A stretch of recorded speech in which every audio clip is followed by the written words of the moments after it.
Bonjour et bienvenue dans la saison 2 du podcast de Danse avec ton chien. Je suis Julia Téchenet, la cofondatrice de Danse avec ton chien, et j'ai décidé pour cette saison de vous partager les audios des vidéos qu'on a sur notre chaîne YouTube.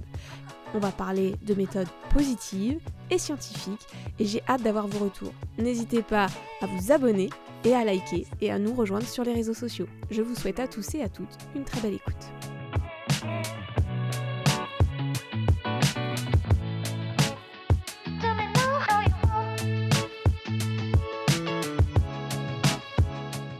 Est-ce que tu penses que le assis, couché, donne la patte sont les bases de l'éducation du chien ? Eh bien non, ça n'a rien à voir avec de l'éducation.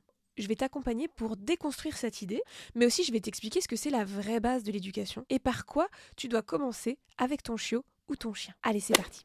Bonjour à tous et à toutes, je m'appelle Julia Téchenet, je suis ingénieure en biologie animale, spécialisée en neurosciences et en études du comportement, et ce qui me passionne par-dessus tout, c'est les sciences de l'apprentissage. C'est vrai que je pratique aussi le dog dancing et le frisbee freestyle, et j'aide beaucoup de personnes à comprendre comment on fait pour apprendre plein de choses à son chien. Alors oui, on va apprendre à nos chiens à faire des saltos sur nous, à tourner autour de nous, à faire des slaloms, à faire des figures extraordinaire, mais le assis, on ne va lui apprendre que et uniquement dans le cadre du dog dancing. Et encore, en dog dancing, c'est absolument pas bien noté parce qu'il faut le dire, c'est pas très élégant. Alors, vous êtes nombreux et nombreuses à me contacter, peut-être que tu m'as déjà contacté en me disant mon chien, il a les bases de l'éducation, il sait faire le assis couché donne la patte, mais il a tout ça comme problème de comportement.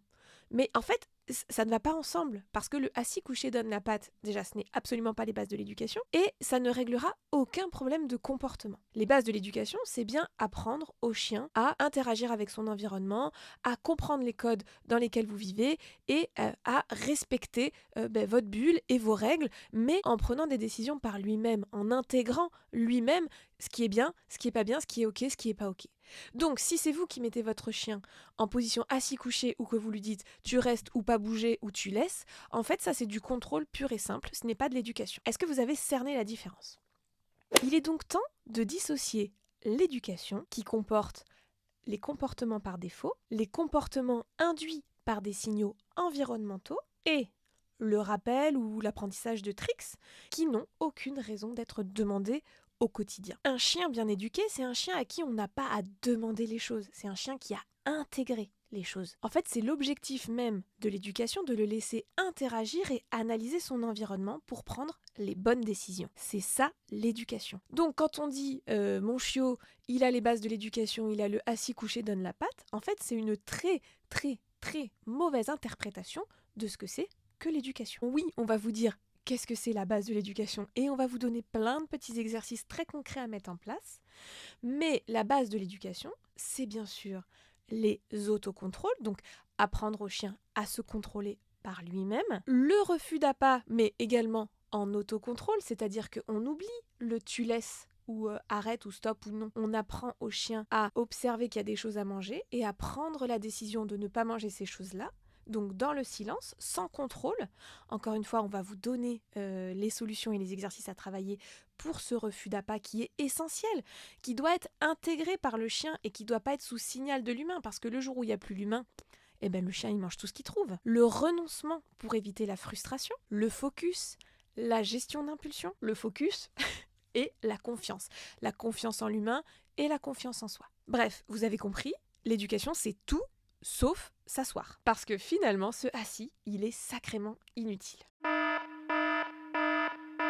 Maintenant, voyons un petit peu de plus près le problème du assis dans la vie du quotidien. On va pas se mentir, si tu demandes à ton chien de s'asseoir toutes les 30 secondes parce que tu croises quelqu'un, parce qu'il faut traverser un trottoir, parce que tu veux lui mettre son harnais, parce que tu vas lui donner sa gamelle, bref, tu vas lui demander de répéter cette position à plusieurs reprises, le chien, il est pas fait pour passer sa vie assis, donc potentiellement, en plus, s'il s'assoit mal, qu'il a une mauvaise musculature, qu'il a un mauvais renforcement musculaire, ça peut commencer à créer des douleurs au niveau de l'arrière-train de ton chien. Aussi, ton chien, il va comprendre comprendre que le assis, c'est ce que tu veux et c'est ce qui est récompensé. Donc quand tu vas commencer à essayer de lui apprendre plein d'autres trucs, ton chien, le premier réflexe qu'il va avoir, c'est ok, quand je m'assois en général, il est content, elle est contente, donc je vais m'asseoir. Et donc en fait, ton chien, ça va devenir un réflexe. Vraiment, il va vouloir passer sa vie assis dans l'attente d'avoir quelque chose de ta part à manger, une caresse, une récompense, un jeu, quelque chose.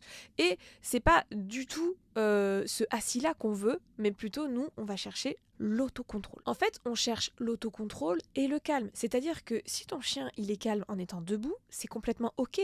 Si de lui-même, il décide de se coucher, c'est complètement ok. Si ton chien, il est en train d'observer quelque chose, c'est ok si il n'est pas en position assis. Alors, faut arrêter de vouloir avoir ce assis à tout prix qui n'a aucun sens. Nous, les humains, c'est vrai qu'on aime bien contrôler. Et quand l'arrière-train, il est posé au sol, il est ancré au sol, on a une sorte de fixation au sol. Et ça rassure l'humain. Mais au contraire, ça peut monter la frustration du chien. C'est-à-dire qu'il sait que pendant que tu le maintiens dans cette position de ressort très tendue, eh bien, lui, il est comme ça et il est assis et il va pas pouvoir analyser parce que tu vas le fixer dans cette position. Donc en fait, ça va avoir complètement l'effet contraire de ce qu'on attend, c'est-à-dire que le chien réfléchisse par lui-même et prenne la bonne décision. Toi, tu vas vouloir juste l'ancrer au sol pour te prouver que tu as le contrôle sur ton chien et pour te sentir en sécurité en quelque sorte. Donc ce qu'il faut travailler dans ce cas-là, c'est plutôt les autocontrôles, les barrières invisibles. Par barrière invisible, j'entends quand une porte est ouverte, en fait le chien a appris qu'une porte ouverte, ça ne se traverse pas. Donc là, on l'apprend en autocontrôle, en barrière invisible, quoi. Un trottoir, ça ne se descend pas. C'est un signal de l'environnement qui peut être traversé uniquement avec l'autorisation de l'humain. Et là, on est dans de la base éducative. C'est comme pour le refus d'appât, c'est-à-dire que si c'est toi qui demandes un assis quand il y a un trottoir, le chien, il a compris que quand tu demandes un assis, il doit s'asseoir, mais il va pas forcément faire le rapport avec quand il y a un trottoir, j'ai pas le droit de le descendre, ou quand il y a une porte, j'ai pas le droit de la traverser. Il va juste se dire, ok, là, il veut que je m'asseye, et donc je dois attendre qu'il me libère. Mais il va pas mettre forcément de lien avec l'environnement, et du coup, c'est pas lui qui va réfléchir, c'est toi qui vas le contrôler. Est-ce que tu comprends la différence ? Comme je vous l'ai dit tout à l'heure, utiliser le assis lors d'un croisement, surtout pour un chien réactif, en fait, ça va faire l'effet cocotte-minute. C'est un petit peu comme la marche au pied. En fait, on va mettre le chien en pression. Donc, on va augmenter ses émotions et donc on va augmenter sa réactivité. De plus, un chien assis est un chien qui communique beaucoup moins bien. Bah oui, quand il est assis, il est sur son popotin, donc il peut pas remuer la queue, il peut pas rentrer la queue entre les jambes. Il a aussi cette position où il est vraiment en arrière et donc il va pas être dans le mouvement, il va pas pouvoir se détourner, il va pas pouvoir bouger. Donc on brouille la communication, on augmente la réactivité, donc on oublie le assis.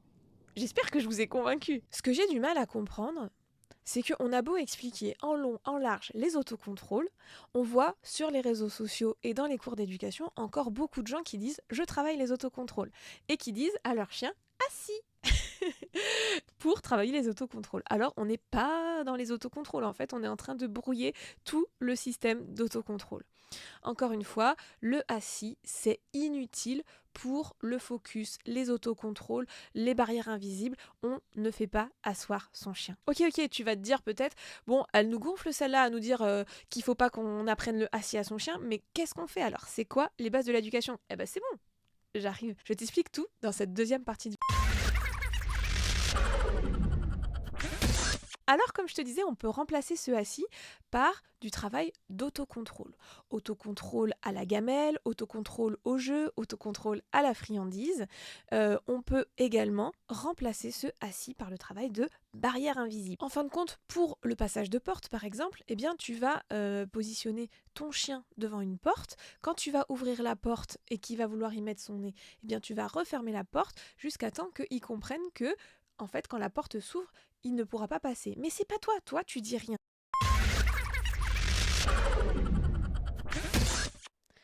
Ici, Juliette fait un exercice avec Swing. Elle ouvre un tout petit peu la porte, Swing prend la décision de ne pas foncer dedans, Juliette renforce derrière Swing.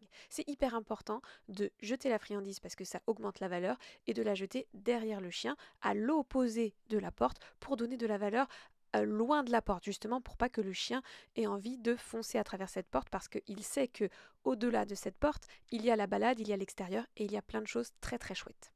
Durant tout cet exercice, Juliette ne donne aucune instruction vocale à Swing, qui a un très beau focus sur elle d'ailleurs. C'est donc un exercice que vous pouvez faire si au préalable vous avez travaillé le focus et les autocontrôles. Donc là, on voit que maintenant la porte, elle reste ouverte. Juliette récompense de plus en plus proche de la porte en faisant passer le chien devant et vraiment, Swing n'a aucun intérêt à dépasser le seuil de la porte. Donc Juliette va augmenter les étapes au fur et à mesure et va augmenter la difficulté en sortant à travers cette porte. Bon, pour le passage, elle récompense quand même derrière pour éviter de mettre Swing en échec. Swing ne va pas dépasser le seuil de la porte et le fait qu'elle prenne les bonnes décisions, Juliette continue de renforcer loin derrière Swing.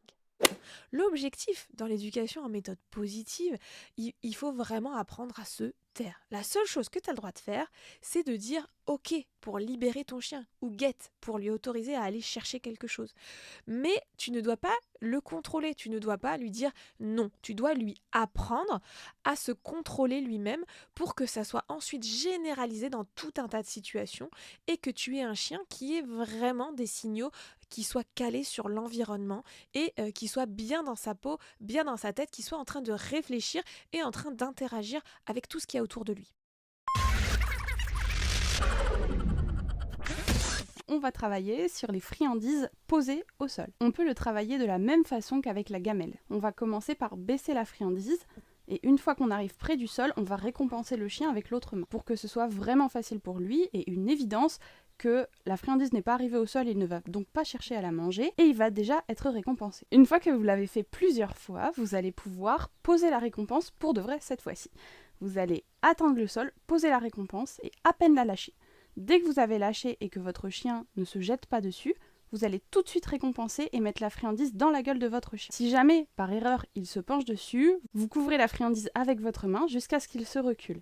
Dès qu'il s'est reculé, vous prenez la friandise et vous le récompensez. Ensuite, pour ajouter de la durée, vous allez faire de même, poser la friandise, mais cette fois récompenser avec l'autre main. Comme ça, la friandise reste au sol. La friandise qui est au sol va pouvoir être ramassée ou dire à votre chien de OK pour pouvoir la manger. Attention cependant à deux choses pour cet exercice. Il va falloir faire attention dans un premier temps à la vitesse à laquelle on va poser cette friandise. Pour commencer, il faut vraiment aller très doucement et ne pas tenter le chien à faire plein de mouvements parasites très rapides. Il faut vraiment y aller dans le calme. La vitesse viendra avec le temps et surtout avec les répétitions. Mais il faut aussi faire très attention à la durée à laquelle va rester la friandise. C'est-à-dire que l'important dans les autocontrôles, c'est vraiment que le chien se contrôle pour ne pas y aller, qu'il n'ait pas l'impulsion de venir chercher la récompense. Pas du tout un travail de frustration où votre chien va rester plusieurs secondes, même s'il est très jeune ou débutant, et que vous allez devoir sans arrêt recouvrir la friandise, libérer la friandise, recouvrir la friandise, libérer la friandise, parce que ça va devenir extrêmement frustrant pour votre chien, et c'est le meilleur moyen d'avoir un chien cocotte minute. Le but, c'est vraiment d'avoir un chien très calme, donc on y va tranquille. La friandise, on la pose, tout de suite on récompense, on la reprend.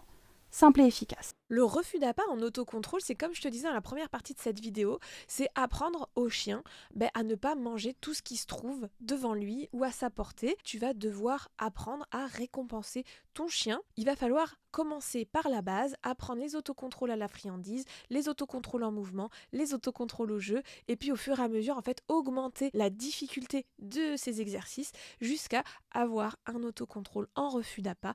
Et là, c'est vraiment exceptionnel, c'est-à-dire que ton chien marchera dans la rue, verra quelque chose à manger, se retournera vers toi et tu pourras le récompenser parce qu'en fait, il aura compris que le fait de ne pas manger ce qu'il trouve, c'est récompensé. Et au fur et à mesure, en fait, tu pourras baisser les valeurs de la récompense. Au début, il faudra que ce soit des méga jackpots, mais au fur et à mesure, tu pourras baisser les valeurs des récompenses.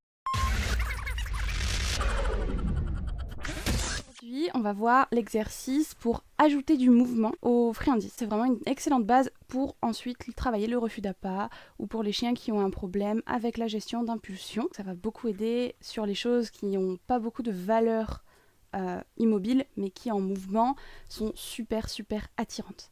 Ça a aussi un point très important pour tout ce qui va être les chiens qui vont s'approcher directement quand ça touche le sol. Tout ce qui va être la nourriture qui tombe par terre, tout ça. Donc c'est un excellent exercice pour commencer à engager ce travail-là. Pour les chiens qui connaissent les autocontrôles dans la main, on va commencer sur cette base et on va juste légèrement bouger la main sur la droite, sur la gauche. Le but n'est pas d'ajouter trop de difficultés. Si nécessaire, on va pouvoir fermer la main et récompenser avec l'autre pour être sûr de ne pas mettre le chien en difficulté. On va bouger latéralement, récompenser aléatoirement entre ce qu'il y a dans la main et avec l'autre main pour éviter que le chien n'ait qu'une envie, c'est de plonger le nez dans cette main qui bouge. Donc on va y aller tout doucement pour commencer. Si nécessaire, on va pouvoir ouvrir la main petit à petit en la gardant entrouverte mais que le chien ne soit pas directement en contact avec les friandises. Il faut vraiment ajouter la difficulté graduellement. Une fois que c'est maîtrisé, on va pouvoir faire des déplacements avec une difficulté un peu supérieure. Pour certains chiens, ça va être d'aller vers eux ou de s'éloigner. Donc la main va plutôt aller d'avant en arrière. Et là, on va toujours récompenser beaucoup au début, avec la main fermée si nécessaire.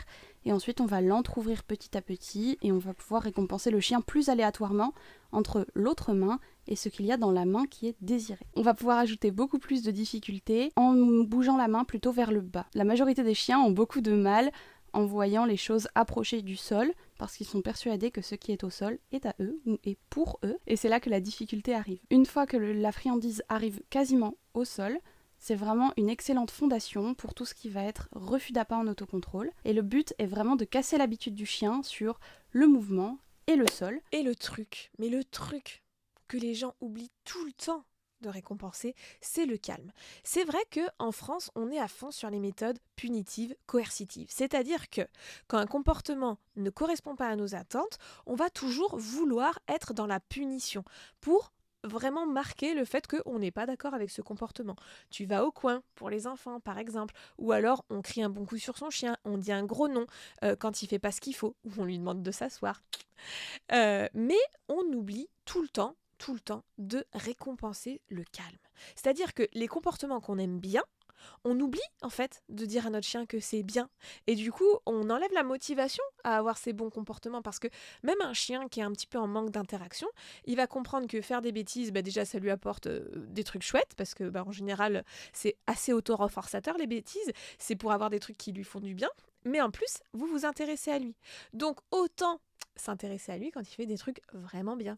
Comme quand il est calme, quand il est posé, quand il vous regarde, quand il revient naturellement, quand il vous suit en balade. Voilà, des petites choses comme ça. Et là, on récompense. On récompense à la voix, on récompense au regard, on récompense à la caresse si son chien aime ça, on récompense à la friandise, au jeu, ou on récompense tout simplement en autorisant son chien à avoir un comportement qu'il aime bien.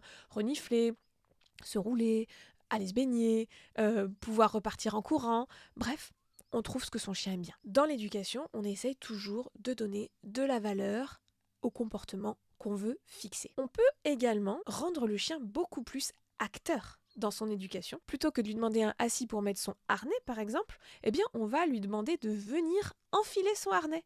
Et là, il devient acteur. Et c'est beaucoup plus intéressant. Et pour lui, et pour votre relation tout simplement. Parce qu'un chien qui va se mettre en assis prostré, à qui on va enfiler le harnais et qui va pas supporter ça, il va avoir beaucoup plus d'émotions négatives qu'un chien à qui on va proposer le harnais et qui va venir carrément mettre sa tête à l'intérieur. Enfin, j'ai aussi remarqué que quand j'accompagne des personnes dans l'éducation de leurs chiens, ces personnes oublient assez régulièrement de récompenser avec des petits plaisirs intelligemment. Donner de la mastication, donner de la fouille, répandre des croquettes dans le jardin, pour renforcer justement des états de calme ou des moments où le chien va pouvoir être tranquille et s'isoler et où on a envie justement qu'il soit peut-être dans une autre pièce. Si par exemple notre chien il arrive à se gérer et qu'il aboie pas lors du passage du facteur ou quand on a des invités, on peut lui donner une petite mastication pour qu'il aille dans la pièce d'à côté et du coup on renforce la bonne décision, mais on peut aussi le faire de manière à ce que ça arrive en même temps pour que le chien comprenne par anticipation que ne plus avoir ce comportement d'aboyer ou de courser le facteur, ça aussi ça permet d'avoir des super chouettes moments de mastication et que c'est tout aussi plaisant et que ça va permettre aussi de sécréter de l'endorphine et du plaisir. Après, si vous voulez donner une friandise à votre chien, plutôt que de travailler simplement assis, vous pouvez apprendre, on a, je sais pas, plus d'une centaine de tricks sur cette chaîne YouTube, donc vous pouvez apprendre plein de tours à votre chien, vous pouvez les généraliser, vous pouvez aussi lui travailler plein d'autocontrôles différents, vous pouvez vous rajouter des défis, mais voilà, si vous avez envie de vous faire plaisir et d'avoir vraiment une activité super chouette avec votre chien, eh bien, plutôt que de demander toujours et simplement ce même assis tout au long de la vie du chien, eh bien peut-être enrichissez un petit peu les apprentissages et les demandes de tricks afin que votre chien puisse s'épanouir et voilà, qu'il puisse avoir une vraie activité intellectuelle avec vous. Et vous verrez, en fait, ça va faire que renforcer la relation que vous aurez ensemble et ça va aussi plaire beaucoup à votre chien, ça va lui permettre un vrai épanouissement. Et je vous fais des gros bisous et je vous dis à la prochaine.